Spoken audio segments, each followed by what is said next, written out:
დაცულია თუ არა საქართველოში ფოტოგრაფთა უფლებები საკუთარი ფოტოს უნებართვოდ წიგნში, ბილბორდზე ან სხვა ბეჭდვის საშუალებებში გამოყენების ფაქტით ავტორთა საზოგადოებას უკვე ბევრმა ფოტოგრაფმა მიმართა. კიდევ ერთი დაზარალებული საქართველოს ფოტოგრაფთა ასოციაციის თავმჯდომარეა. ფოტოების უკანონო გამოყენებისთვის წიგნის ავტორსა და სტამბას უჩივის ფოტოგრაფის 3 ფოტო მერი კაიკაციშვილი თავის წიგნში დედის სამზითო საჩუქარში გამოიყენა.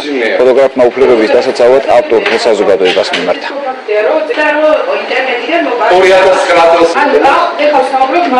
მაღაზიაში შევედი, თაროზე აღმოვაჩინე წიგნი, რომლის პირველ გვერდზე იყო ჩემს მიერ გადაღებული ფოტო.